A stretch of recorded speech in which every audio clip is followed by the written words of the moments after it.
A very good evening to all members and to the investors and the investors want to be here, to the likely entrepreneurs that we are seeing here as well, the public and the crowd that we have in here.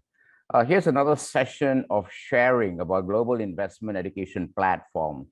This comes to you from MCM itself. It's about the education series that we take you through in businesses to understand and have a greater awareness in business and all of that. There's also certain skills that you learn by our sharing and all of that, and makes you a little more agile when you actually look at businesses and how do you actually configure the merits of the business and make decisions on your own as well. All right, kind of thing. This share today is a little bit about the fun behind fundraising. Now, I use the word fun simply because it's just like EPL. You know, when you look at football, you understand the players, you understand the coach, you understand the stadium, you understand the crowd, you understand the location and all of that. You see a lot of that, you share with your friends. Likewise in fundraising, all right? When you have acquired certain skill, you've seen certain businesses, you become really good at it. Without further ado, let me get on my share, all right, kind of thing. I'm Sivan Sivakaran from MCM Max Capital Management. Thank you. The particular share that I'm looking at looks into equity crowdfunding. Some of you may have heard about it. It's been around it's pretty new, but yet 8 years has lapsed. Okay, and there is a tremendous amount of talk about this. The enthusiasm during this last 2 years of the pandemic, it has given people assurance that I can put money in some place today that will give me the return that I like. Simple as that. Not an FD type, not a fixed deposit type, not in savings or buying stocks. And you know how stock market has been of late during the pandemic. So remember the one thing, this has taken place during this pandemic over the last 2 years, how ECF has played a role in helping businesses get to where they are. So what is ECF, equity crowdfunding? Now, this is a vehicle, a platform that allows individuals the opportunity to invest in companies for a small token of shares, all right, kind of thing. And crowdfunding, as the word says, crowd, which means you, me, the rakyat, and everyone, the public in here, raising money from anywhere, social media, social forums, online forums, website. We can also have a physical location where crowd comes around and founders of companies share their businesses and so forth. You look at the business, you like the merits of the business, you understand what is the objectives of that business, the team behind it, you understand the competition behind it, you understand how their traction is and how they are scaling. You understand perhaps even the technology behind it, and then you make your decisions and all of that based on the valuation of the company and how much you intend to raise and all of that. Now, this is rapidly growing, and I will show you why in the next slide. You have a chance today to have a skin in the game. Simple as that. Here you are, a startup. It can be technology related, can be brick and mortar, doesn't matter. This is the platform. Now, bear in mind, there are 10 platforms today. When I say 10 platforms today, what it means, these platforms are licensed. They are licensed by the Security Commission. You get a license, you can run the platform, you can collect money on behalf, all right? These are the investors that you have in here. The startup comes out, throws in an idea in the platform. There is a campaign that goes about talking about the narrate of what the business is all about. You like what it is, you invest. As simple as that. So that's basically how crowdfunding actually works. So you've got 3 parties involved in here, and that's basically where that goes. Now, there are 2 types of crowdfunding. What you saw is the first one is the equity crowdfunding, where you invest and you get equity in return, which is shares. Now, there are other types of crowdfunding which is non-profit based. One is referred to as donations and the other one is reward. Same thing as well. You have a platform, you have a project, And here you are, you, me, and everybody else. And this is basically what you may get at the end. So let me throw in some examples of what this is. For example, you like a particular musician and he's good at doing what he is doing. You're very excited about what he is. Unfortunately, he doesn't have the funds to create his first album. So the fan club of this guy, this musician, comes around and collects money, all right, on behalf of him, and donates it to him, all right, and he takes the money and creates his first album. At the end of it, when it becomes a success, he may give you a copy of the album, and that's your reward, all right, kind of thing, all right. You may have another a slightly different variation, which is donations per se. You may have an orphanage, and the orphanage has got some very interesting students. The merit in the academic prowess and capability in sports seems very promising. Unfortunately, the orphanage is depleting. Members who are passionate in that particular location and area, who understands the orphanage, comes around, donates money and all of that, clean up the orphanage, spice it up a little bit and all that. At the end, you may get nothing more than a T-shirt saying you have been a donor with the name of the orphanage. All right, so these are the three areas that you look at, and this is basically how that is. Now, let's get back to equity crowdfunding, but that's where the interest is today, simply because only one thing. You put in your money, you may see yearly a benefit in the form of a return. The ROI, return on investment, can be exciting. Let's get to that. All right. Now, the first thing, this information that is sharing here is not from MCM, but rather this comes from the Securities Commission Malaysia, their annual report 2021 released on March 28, Monday. Okay. Now, the first thing you need to understand is in the year 2021, which is just last year, 221 million has raised, amounting to a total of 104 successful campaigns. Compare it to 2020, which is 127 million, an increase of 74%. Now, 2 years of the pandemic, you add both those numbers, we are looking into something like 350 million has been raised. Now, isn't that something that is so interesting that people can come around, we can't meet, we go through Zoom sessions, social media, websites and whatnot, and these kind of monies have been raised. Now, that is tremendous. You also need to note that since the inception of the crowdfunding, which is about in 2015, we have got about 8 years to date, we have raised something like 420 million. One of the platform owners is Pitchin, and we have a very strong relationship with Pitchin. We work with all, but we have a very strong relation with Pitchin. They themselves have done 200 million. What you're seeing in here is that Pitchin almost controls 50% of this market space that they are. Now, another parameter that comes into comes to look at in here, 53% of the issuers in the year 2021 were technology-based companies. So disruptive, innovative technology is the name of the game. Disruptive technology is here to stay, and I think entire globe. Now, crowdfunding is just not about Malaysia, it's entire globe. As much as you've seen the pandemic for 2 years, crowdfunding, the pandemic by itself is taking the world in a storm, all right? Majority of the issuers in the year 2021 had their businesses less than 5 years. Actually, 50% is less than 2 years. 8 months, you have certain traction, you got something that's wonderful, you go to the crowd, you pitch about your businesses, you share what it is all about, they like what you hear, they invest in you, all right? Now, you need to know that the highest amount raised in the year 2021 is 18.9 million. At one campaign, 18.9. So this comes back to another parameter you need to understand. The total amount in ECF today that can be raised is 20 million, only 20 million. Now, it started off with 3 million, and then you can come back again a year later or at a later time, it raised 2 million, 5 million total. It went up to 10 million, and today it's still 20 million. This 3 plus 2, and then 10, and then 20 has grown over the last 4 years. What that says to you that authorities, the Malaysian government are putting a lot of effort in this area.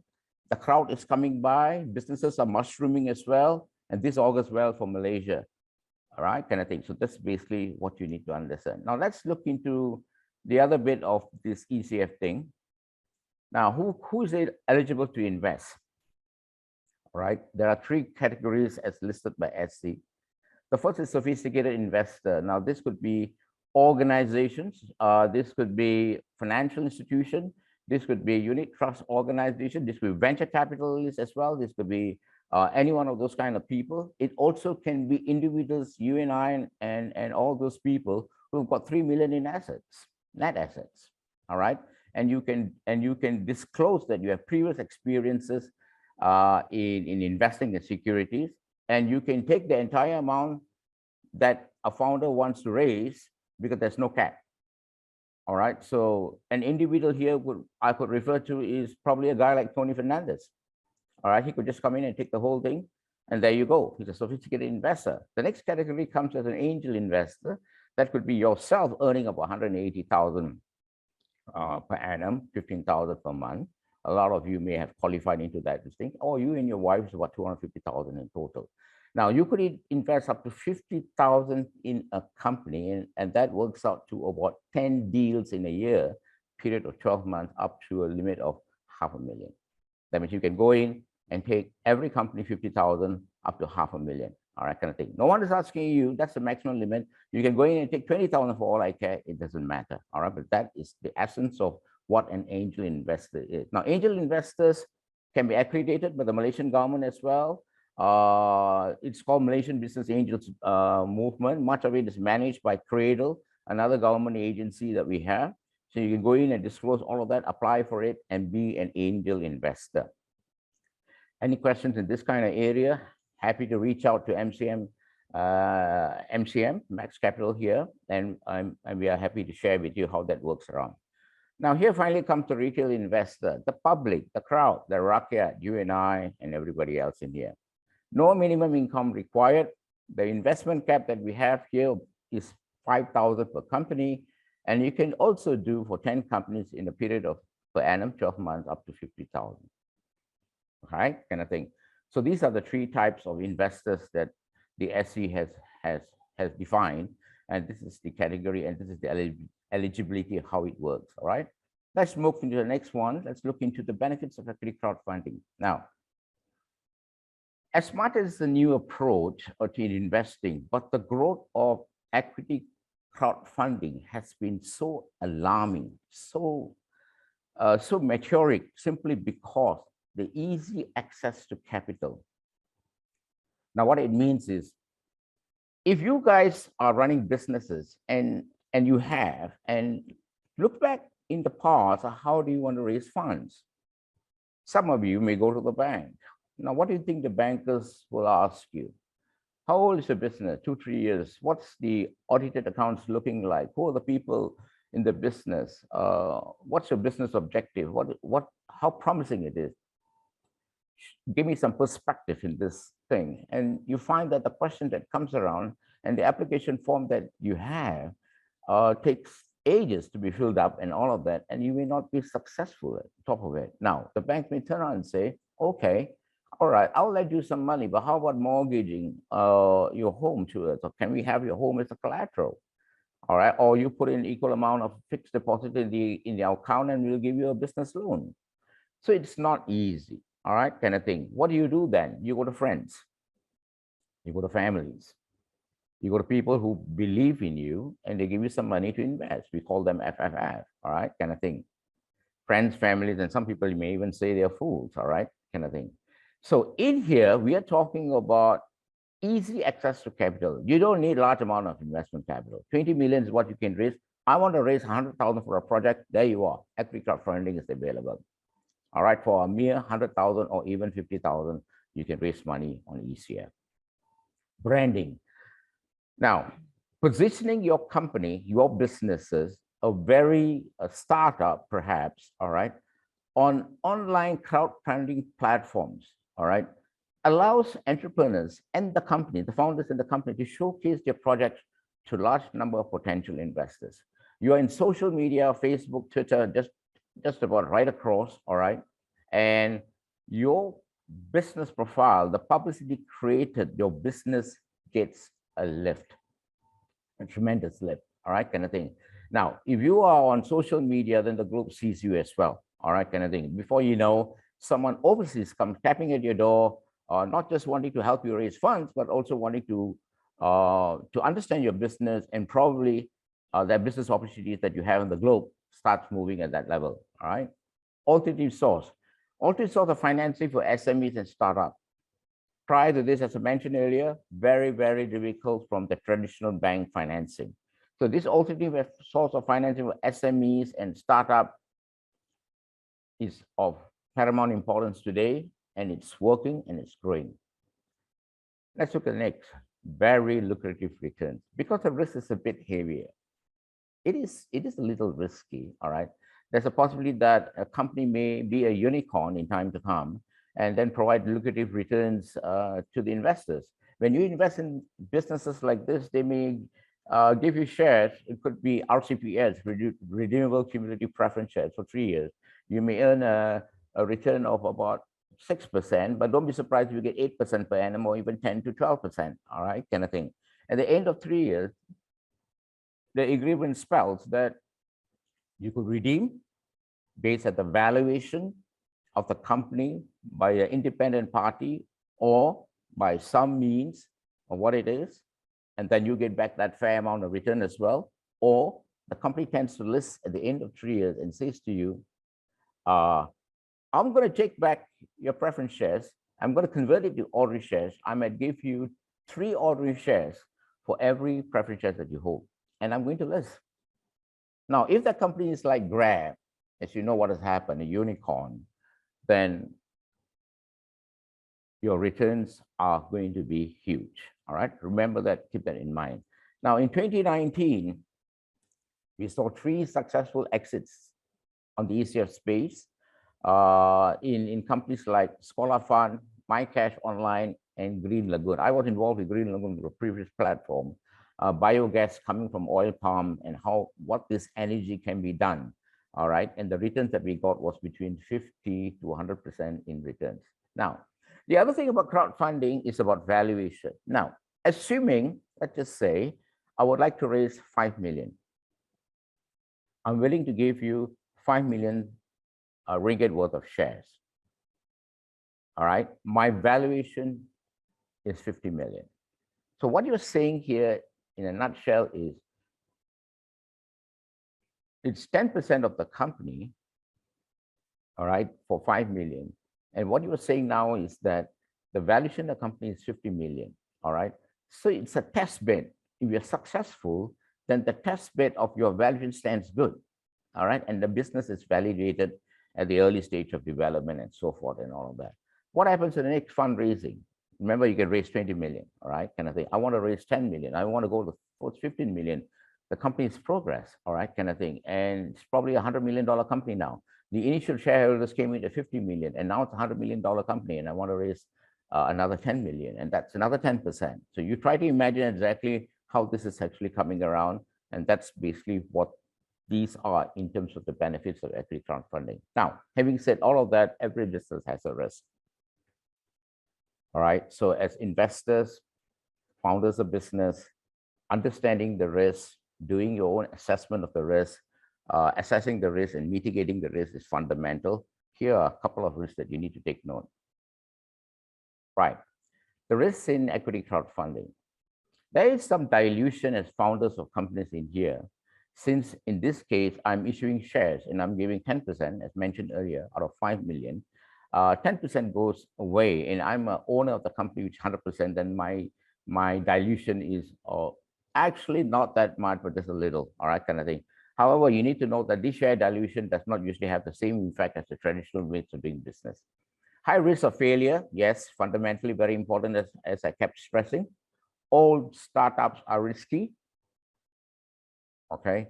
There's a likelihood that the company will fail. But if we look into the last 8 years and try to understand the ECF, there may be companies who have not been successful in funding, but all those are successful in raising that kind of amount. How many of them have failed? Very small percentage, all right? The final thing that you need to know about this is the businesses and startups that we are looking at are not subject to the comprehensive prudence to go through the details of due diligence and so forth, as you would see in a company that's to be listed. The platform, to a large extent, does the measure of due diligence to the extent that they are required by SC, but it stops at that. The rest is up to the crowd, it's up to the investors per se to look at the business, do your own assessment, do your own research, do your own studies, and come back and see whether this is a viable business that you like and invest. All right. So there is a possibility of increased exposure to investors and perhaps fraud.